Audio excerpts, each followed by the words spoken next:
Hi sir, మీ పేరండి? కుమార్ రెడ్డి అన్న. ఏం చేస్తూ ఉంటారండి? నేను డ్రైవర్ అన్న. ఓకే, మీ దగ్గర ఎన్ని ఆటోలు ఉన్నాయండి? నా దగ్గర టోటల్ 5 ఆటోలు అన్న. 5 ఆటోలు ఉన్నాయి. అంటే మీరే నడుపుతారా ఎవరికైనా? నేను మా ఫ్యామిలీ మొత్తం 5 మంది. మొత్తం ఫ్యామిలీ మొత్తం. సో ఏమేమి ఉన్నాయి? 5 ఒక 3 బజాజ్ ఉన్నాయి, 2 టీవీఎస్ ఉన్నాయి అన్న. రీసెంట్ లో ఒకటి తీసుకున్నా, ఇప్పుడు నెక్స్ట్ కూడా మళ్ళీ తీసుకోవాలనుకుంటున్నాను. ఎందుకండి టీవీఎస్ తీసుకుందాం అనుకుంటున్నారు? ఎందుకంటే బజాజ్ అనేది వస్తు క్వాలిటీ తగ్గిపోతుంది బండ్లు అనేది. టీవీఎస్ మనకు ఎక్కడైనా కాంప్రమైజ్ అయ్యేది లేదు.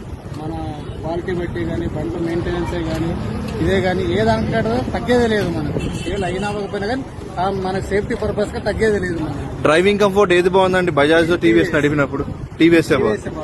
మైలేజ్ 50 వస్తుంది. మైలేజ్ ఇది చాలా ప్లస్ పాయింట్. నాకు మైలేజ్ ఎంత వస్తుందండి? 50 వస్తుంది మైలేజ్. మైలేజ్ 50 వస్తుంది. బజాజ్ ఎంత వస్తుందండి? బజాజ్ 40 వస్తుంది. 40 వస్తుందో? అక్కడ కూడా మీకు సేవింగ్ ఉంది. అయితే సేవింగ్ ఉంది. 10 కిలోమీటర్ సేవ్ అయినప్పుడు రోజు ఇంజిన్ ఆయిల్ మరి చాలా అడ్వాంటేజ్. రోజుకి 10 అంటే మీకు బాగా హెల్ప్ అవుతుంది. 1 కిలో కూడా 10 అంటే 4 కిలోల కూడా 40 మిగిలాయి కదా మనకు. అవును, అంటే మేము మంచిగా ఈజీగా చేస్తాం కదా. సో సర్వీసింగ్ ఎప్పుడు చేస్తున్నారు? 2000 అంటే 5000 పోయింది. ఇప్పుడు మినిమం ఇది 10,000 కిలోమీటర్ సర్వీసింగ్. ఒకటి 10,000 కిలోమీటర్ సర్వీసింగ్. క్వాలిటీ ఎలా అనిపిస్తుందండి? దీనికి దానికి ఆస్మాన్ ఫరక్ ఉందన్న.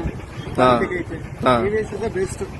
ఈ మంత్ లో మళ్ళీ వెహికల్ కూడా, ఇది కాక మళ్ళీ వెహికల్ కూడా తీసుకోవడానికి రెడీ ఉన్నాను. Thank you sir, thank you so much. ఎవరికైనా రిఫర్ చేస్తారా సార్? ఖచ్చితంగా. ఇప్పుడు నేనే బండి తీసుకుంటున్నాను. మళ్ళీ రిఫర్.